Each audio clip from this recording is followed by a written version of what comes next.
इसमें राजा का कोई दोष नहीं है, ये तो उस कपटी संत ने उसको फंसा दिया है। तो आप इसको आपने बहुत जल्दबाजी कर दी। तो संतों ने कहा कि देखो, अब श्राप तो लग चुका है,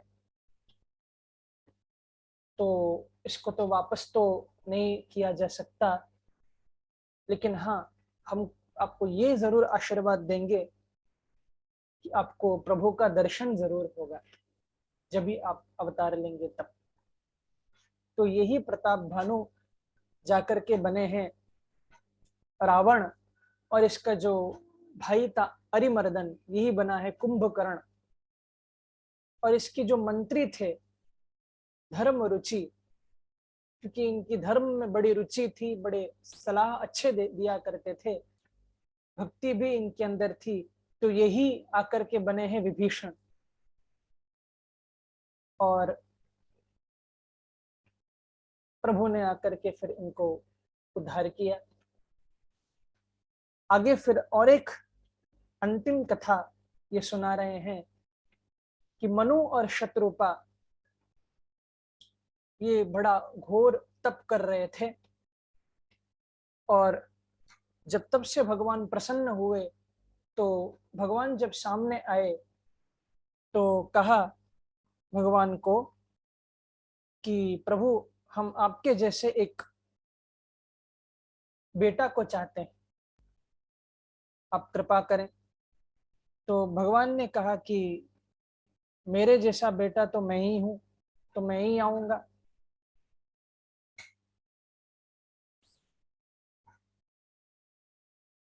तो मैं ही आऊंगा।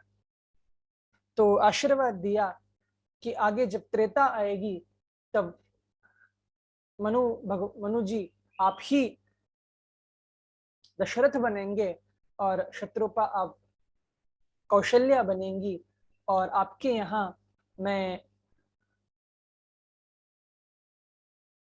रामचरितमानस। और कहा कि मैं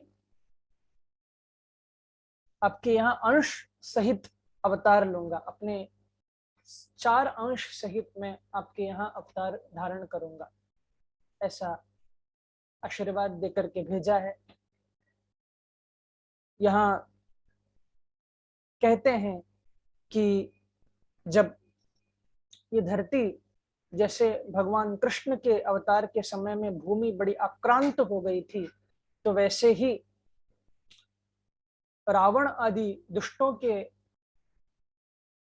आक्रमण के कारण ये भूमि बड़ी आक्रांत हुई, और गौरूप धारण करके ब्रह्मा के पास गई, और सब देवता ब्रह्मा के पास आए। ब्रह्मा लेकर के सबको भगवान के यहाँ क्षीर सागर में गए, और बड़ी स्तुति वहां भगवान को की। कैसी स्तुति करी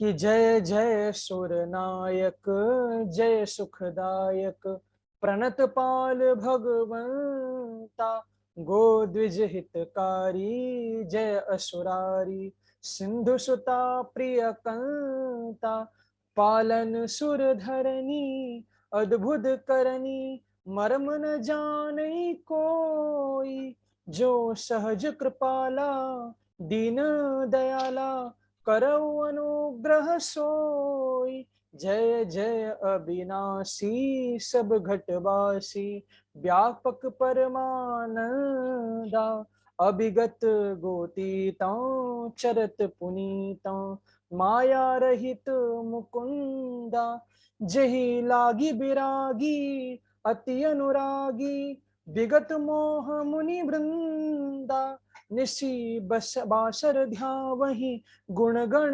गावहि, जयति सच्चिदानंदा, जहि सृष्टि उपाई, त्रिभिद बनाई, संग सहाय न दूजा, सो करो अघारी, चिंत हमारी, जानिय भगति न पूजा, जो भव भय भंजन, मुनि मन रंजन, गंजन विपति बरू था, मन बचक्रम बानी छाड़ी सयानी, सरन सकल सुर जो था, सारद श्रुति शेषा ऋषय अशेषा, जा कहूँ को नहीं जाना, जहि दीन प्यारे वेद पुकारे, द्रवौ सो श्री भगवाना, भव बारिधि मदर सब विधि सुंदर, गुण मंदिर सुख पूजा,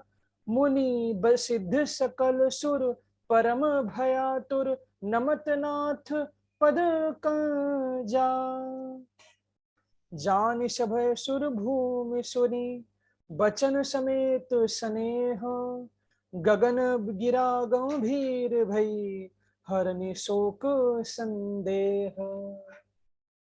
प्रार्थना की देवताओं ने कि प्रभु आप तो सुरनायक हो, सुखदायक हो, आप गो द्विज और के हितकारी हो, उनके हित करने के लिए अवतार लेते हो प्रभु। हम ना आपकी पूजा जानते हैं, ना कोई कर्मकांड जानते हैं प्रभु। आप हमारी इस त्रास को, इस विकट परिस्थिति को जो पैदा हुई है, अब इसको आप मिटाने के लिए अवतार धारण करो, अवतार धारण करो। जब ऐसा करुण पुकार देवताओं ने किया तो प्रभु ने वहां गगन गंभीरा, वहां आकाशवाणी हुई कि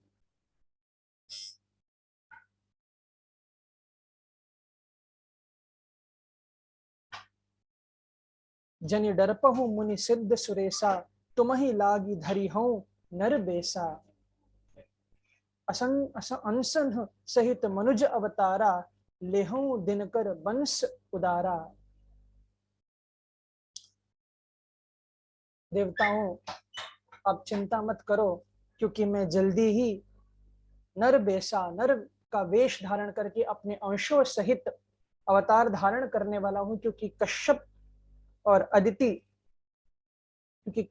अदिति ने भी महातप किया था, वो भी कथा है, उनके भी इसको पूर्ण करना था। तो कश्यप और अदिति महातप की ना, तिन कहूं मैं पूरब बर दीन्हा, मैंने पहले उनको भी बर दिया है, तो वो भी दशरथ और कौशल्या बनकर के आएंगे, और अवध में मैं अपने अंशों सहित अवतार लूंगा, धारण करूंगा। तो ऐसा आश्वासन प्रभु ने दिया और निर्भय दिला करके उन देवताओं को फिर से भेजा है। क्योंकि देखो, सब जब कोई संकट आता है और किसी के हम मदद मांगते हैं, तो लोग आश्वासन बड़ा दे देते हैं कि मैं मदद जरूर करूंगा, जरूर मैं मदद करूंगा, और करते भी हैं लोग, इसमें ये नहीं है। लेकिन प्रभु का आश्वासन देना और सामान्य संसारी लोगों का आश्वासन देने में बहुत फर्क है। जब भगवान आश्वासन दे देते हैं तो ये पूरा करके ही छोड़ते हैं, लेकिन जगत का कोई भरोसा नहीं है भैया, आश्वासन आज देंगे कल कहाँ छोड़ेंगे आपको कुछ पता नहीं। तो जगत के आश्वासन में हम न फंसे, हम प्रभु के आश्वासन में रहें कि प्रभु हमको बचाएंगे, वो हमको पार करेंगे।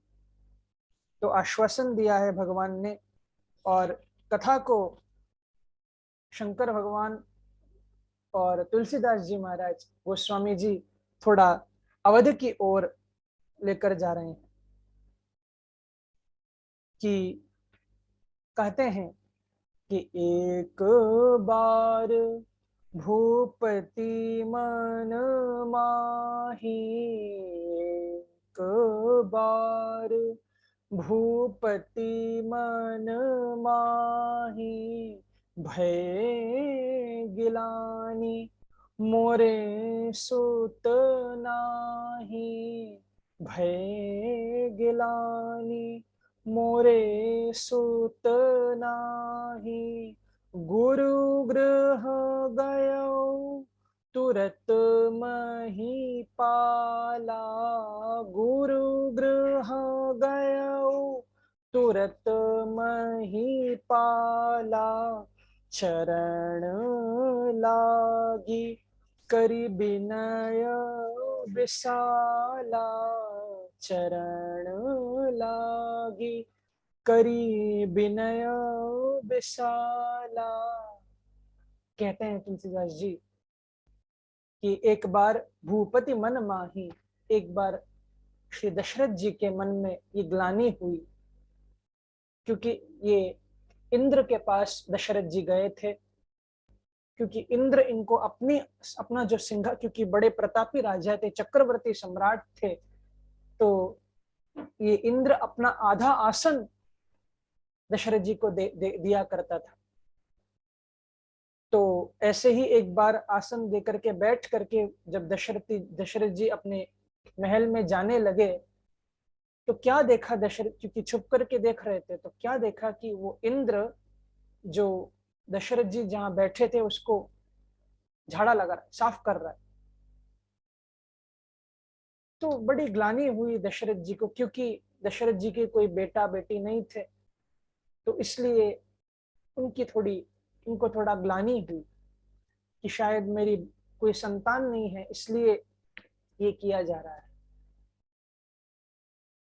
तो दशरथ जी को बड़ी ग्लानि हुई और गुरु गृह गए हैं, गुरु वशिष्ठ जी के पास गए हैं और उपाय पूछा है कि गुरु जी आप कोई उपाय बताओ, कोई संतान हमको हो। तो वशिष्ठ जी ने कहा कि आप उस पुत्र कामेष्टि यज्ञ को आप संपन्न कराओ, और उससे जो प्रसाद आपको मिलेगा उससे आपके यहाँ संतान जरूर होगी। तो जैसे गुरुजी ने कहा वैसे ही उस पुत्र कामेष्टि यज्ञ को किया, जिस पुत्र कामेष्टि यज्ञ से साक्षात यज्ञ भगवान प्रकट हुए और हाथ में एक पायस, एक खीर की टोकरी लेकर के दशरथ जी के हाथ में दिया, और इस खीर की टोकरी को कहा वशिष्ठ जी ने और यज्ञ भगवान ने कि ये आप अपनी पत्नियों को खिलाएं, तो उनको शुभ संतान प्रकट होंगे। तो उस खीर की टोकरी को लेकर के अब दे रहे हैं अपने पत्नियों को। अब कैसे इसका विभाजन हुआ, ये तुलसीदास जी कह रहे हैं कि तब ही राह प्रिय नारी बुलाई, कौशल्यादि तहां चली आई, अर्ध भाग कौशल्या ही दीन्हा, उभय भाग आधे कर कीन्हा। अब उस खीर का जो आधा हिस्सा था वो कौशल्या जी को दिया। 3 पत्नियां हैं, कौशल्या, सुमित्रा और कैकेयी। अब कौशल्या जी को आधा भाग दिया, अब जो आधा उसमें बचा उस खीर का, उसके 2 भाग किए। उभय भाग आधे कर कीन्हा, कैकेयी कह नृपसो देऊ, रह्यो सो उभय भाग पुनि भयो। अब उस आधे भाग को कैकेयी जी को प्रदान किया, और जो बचा हुआ था उसका भी 2 भाग किया। और कौशल्या कैकेयी हाथ धरी, दीन सुमित्र ही मन प्रसन्न करी। उस दोनों भागों को एक हाथ में कौशल्या जी ने लिया और एक हाथ में कैकेयी जी ने खीर लिया, और दोनों माताएं मिल करके सुमित्रा जी को खिला रही। ऐसा उसका विभाजन हुआ उस खीर का। तो जब ये विभाजन किया, जब काल बीता, तो जोग लगन ग्रह बार तिथि, सकल भय अनुकूल, चर और अचर हर्ष जुत, राम जन्म सुख मूल। वो काल प्रकट हो गए, वो सुंदर काल धीरे धीरे प्रकट हो रहा है, और वो तिथि भी आ गई, 9वीं तिथि, दिन का मध्याह्न समय, चैत्र मास।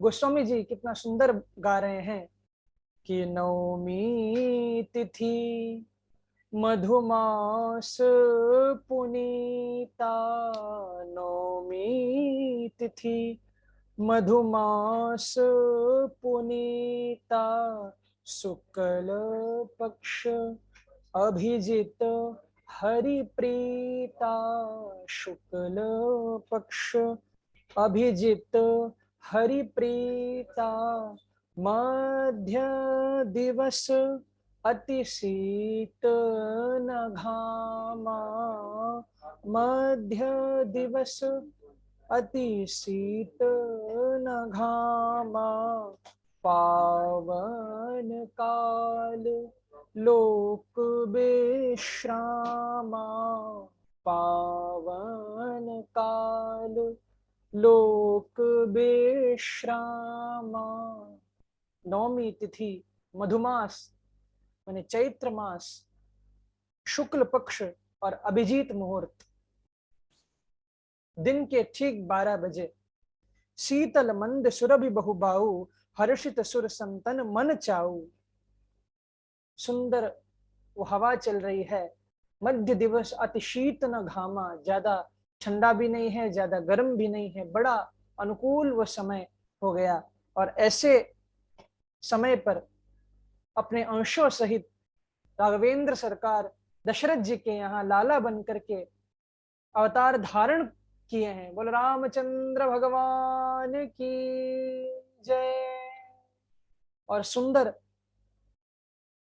श्री गोस्वामी जी गा रहे हैं, आइए साथ में मिलकर के प्रभु का स्वागत करते हैं।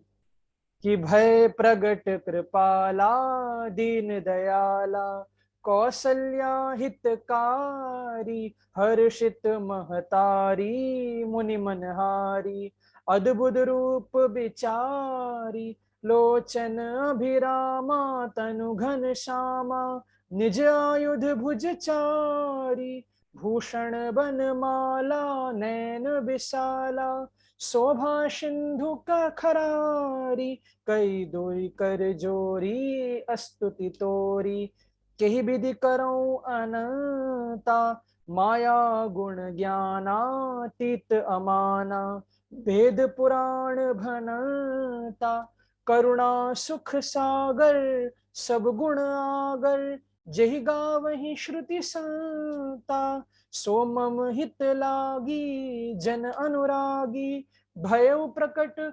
श्रीकांता ब्रह्मांड निकाया निर्मित माया रोम रोम प्रतिवेद कहे मम उर सोबासी यह उपहासी सुनत धीर मथि थिर न रहे उपजा जब ज्ञाना प्रभु मुस्काना चरित बहुत विधि कीन्ह चहे कही कथा सुहाई मात बुझाई जही प्रकार सुत प्रेम लहे माता पुनि बोली सोमति डोली तजहु तात यह रूपा की जय शिशु लीला अति प्रिय शीला यह सुख परम अनूपा सुनि बचन सुजाना रोदन ठाना होई बालक सुरभूपा यह चरित जे गावहि हरि पद पावहि